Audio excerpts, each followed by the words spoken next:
All right, let's continue with our Journey on Infinite series.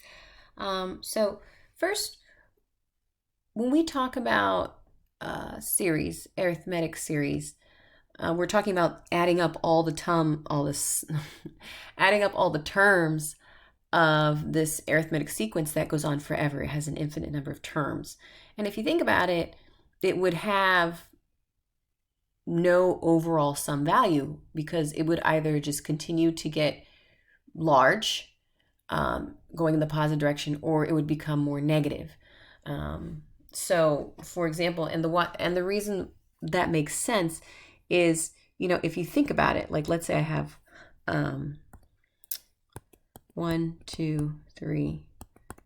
That's an basic arithmetic series where a sub 1 is 1. And if I were to write out the formula for a sub n, it's a sub 1 plus n minus 1 times d, where my common difference is 1.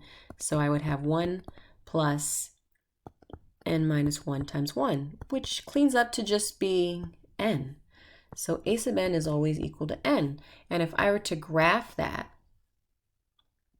it's just basically like graphing the same thing as the line y equals x. This is synonymous.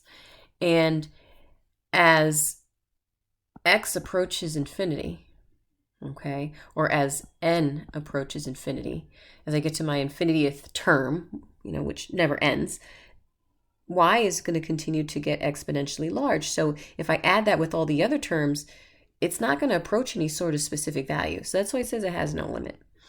Okay. So when we talk about geometric series, we can determine whether or not the sum is going to approach a specific value. And it comes down to checking our common ratio. So it says the absolute value of r, if it's greater than 1, then that means that our series is going to diverge.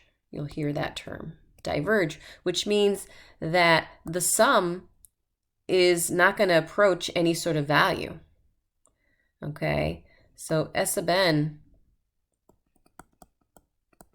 does not exist because it's not a finite value.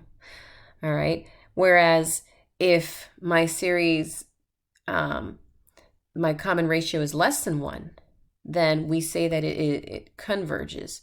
So if I were to add up all the infinite terms, then there is a limit, meaning it is going to approach some y value. So as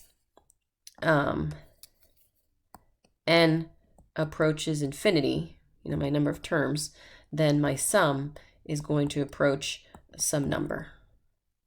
Okay? And in that case, we use this formula only for infinite geometric series. S sub n is equal to a sub 1 over 1 minus r, which is very different from the formula for a basic partial sum of a geometric sequence. So here I just want to try to explain some of the stuff. Just ignore this down here.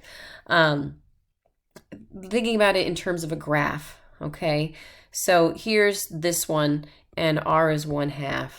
And the x-axis represents which term we're at, the first term, the second term, the third term. And then this is the sum if I add up the first 3 terms. This is the sum if I add up the first 2 terms, the sum if I add up just the first term, and so on and so forth. And as you can see, if I were to connect the dots, it looks like it's tapering off and it's approaching a value. So you think of that as the horizontal asymptote. Okay, and you'll hear that a lot. End behavior has to do with the horizontal asymptote. You heard it in the polynomials chapter. You'll hear it again in calculus. So that's what we're looking for. So the sum is equal to the horizontal asymptote. Okay, that's it. I'm just dropping little breadcrumbs here. And then here, this is geometric series where my common ratio is greater than or equal to 1. So if I were to take 1/8 and then divide that by 1/16, then I would have 1/8 times 16 over 1, which is 2. And that's my common ratio, which is greater than or equal to 1. And as you can see, this is shooting way up. So as n is approaching infinity, or in this case I could say x because it's the x-axis here, then my sum is approaching also infinity, which is not a finite value.